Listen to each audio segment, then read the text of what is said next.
Good morning. It's been a while. I think it's vlog 43. Today we have Ryan Surratt and Mark Tilley out at Glen Helen Raceway, and we have two pretty cool and completely different bikes. First up is a 500. The other one is Ryan Surratt's off-road desert racing machine. But first up, I'm hearing it's Rudolph the red-nosed 500. I don't know. That's the name Tilley gave me.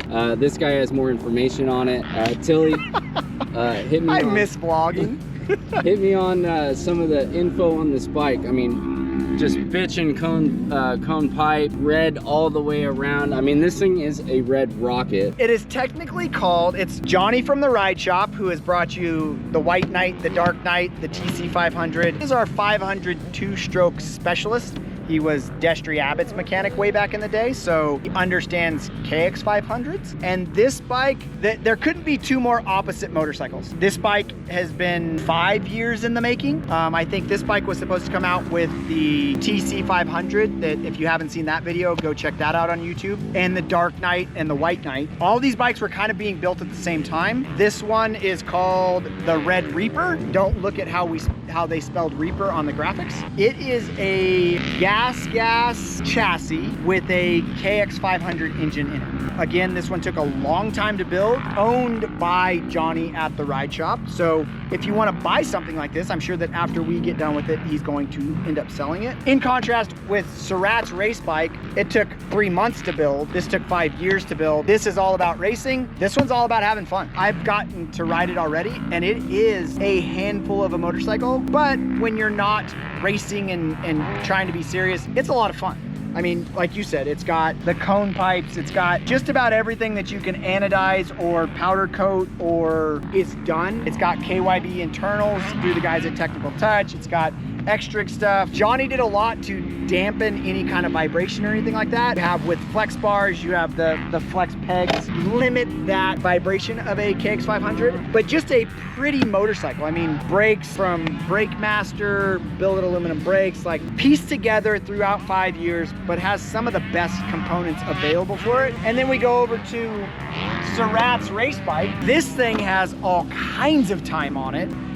We went with, Ryan's been a test rider for a long time, coming back from an injury. We're hooked up with Johnny Campbell Racing. He raced for Johnny a couple years ago, won some NGPCs, actually was doing really great. Injured a shoulder, I think, at that time, then came back, injured the other shoulder, and then did a knee. So he's had a tough few years, but still fast. I mean, still really fast. Came up with the idea to build a motorcycle that he could race nationals. I think what he did was he started out with a Grand Prix, and then he did Moto Fest here, some of the money races that they had for Glen Helen's Moto Fest, and then he went straight into a West Coast Hare Scrambles, and then did some outdoor nationals, qualified for all the outdoor nationals that he tried for. This bike was a collaboration with Johnny. Ryan did a lot of testing as well. I think Ryan was the only rider to compete in every single discipline of Moto Fest. He did every money race, and then he did the 2-hour race on Sunday.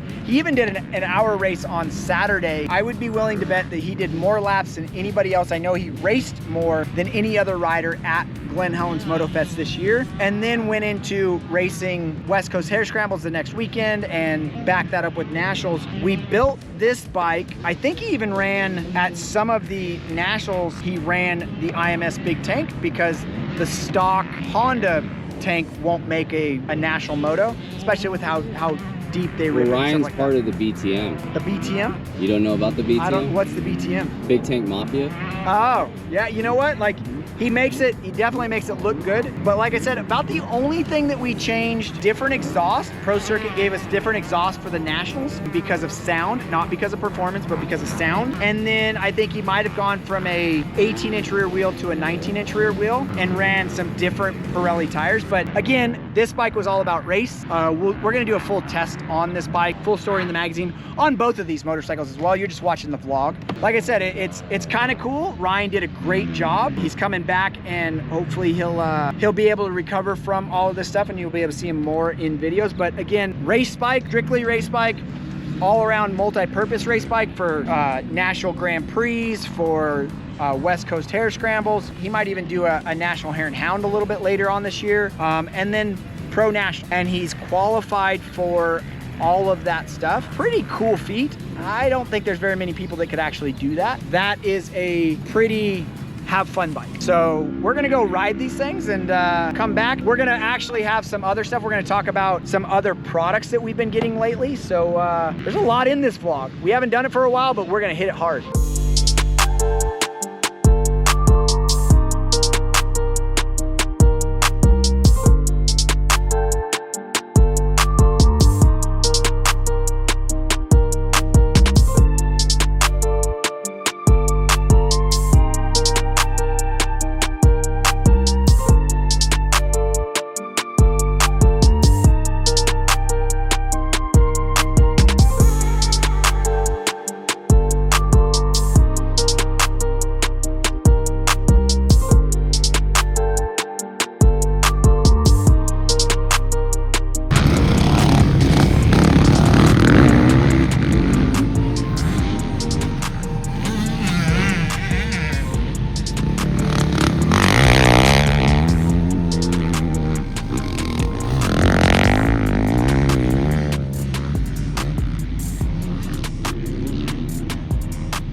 All right, so you saw Ryan Surratt on his race bike that he raced off-road, moto, and everything in between on. Then you saw Mad Dog Mark Tilley, the Red Hot Chili Pepper bike, and he's got a few things that he wants to talk to you guys about next to the chili pepper.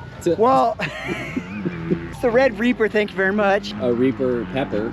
Yeah, it's the Red Hot Reaper. It's the hottest pepper known to man. So now this would be the Red Hot Reaper? Red Hot Chili Pepper. Pepper. Or Red Hot Reaper. Well, we just know that you like it hot. We think that you're going to be the next one on the Red Reaper. I don't think I've ever ridden a 500. We got to change that. I don't think so. Well, just think, before you were... 13 years of dirt bike, I don't think I've ever ridden one. Well, back when you worked for that other place with the jack-o'-lanterns, you didn't even want to ride off-road, and now you're an off-road guru. This is true. So you're more dual sport than dual sport Daryl. Ron Lawson's showing up with a Moto Marini. We have to do some more adventure stuff. So this is something that we don't, like it says on the side of the motorhome, we do motocross, supercross, off-road, adventure, dual sport. We get to ride a bunch of stuff, and I'm not complaining about it most of the time. Sometimes it's a little bit daunting, but something that we don't really talk about very often is adventure bike gear. Tourmaster actually has a new line. They call it the Zephyr line of gear,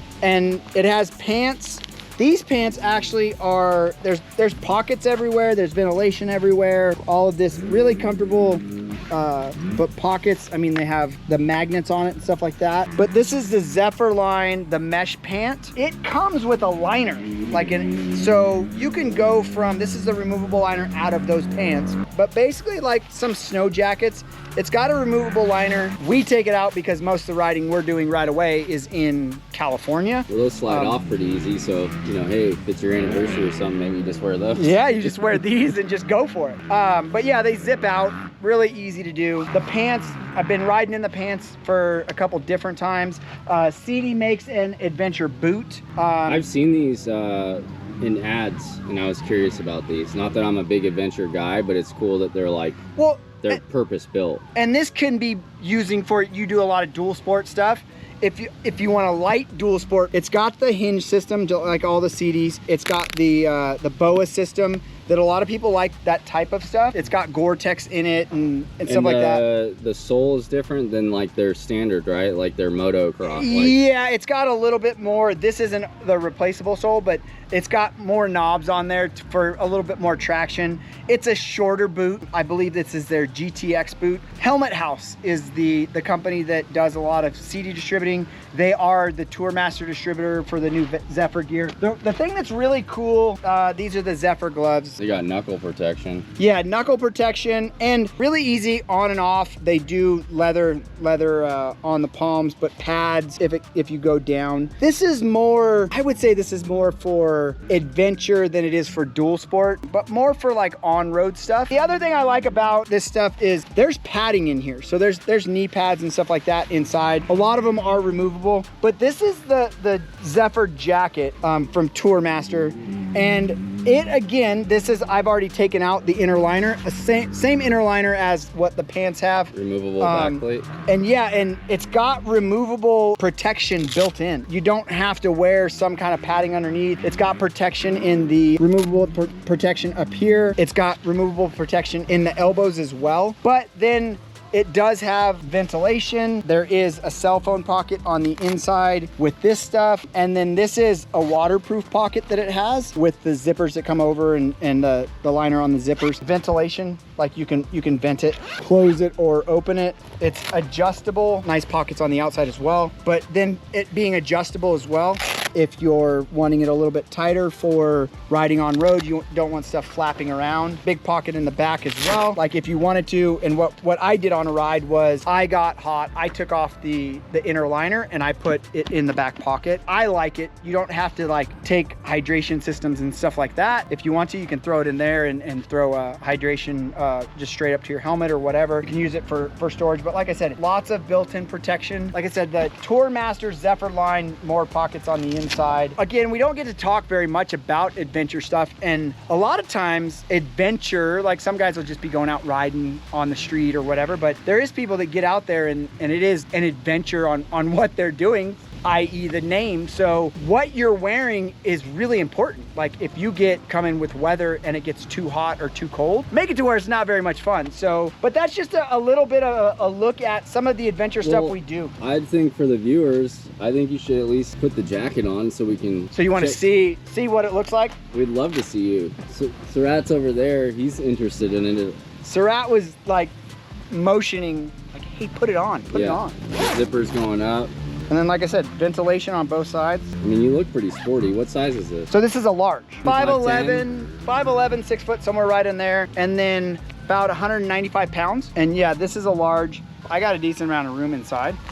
Again, this one has the liner taken out. And the best part, like I said, they're adjustable to where if you want to tighten it down, you can. I know that Helmet House is where you get these from. So if you go to any Helmet House dealer, they can get these, but both CD and the Tourmaster Zephyr line. If you're looking for adventure or maybe light dual sporting, check it out. It's an option. All right, so that's the end of vlog 43. You saw, again, Tilly calls it the Reaper, I call it the Chili Pepper. You decide in the comments below. But a good day, and then we also had Ryan Surratt out riding his JCR Honda. Super cool bike and opportunity to have a good rider like that and a bike on that level. But that's it for this vlog. You'll see individual videos on each bike and more of our thoughts and the testing on each bike and the build. And until next one, we'll see you down the trail.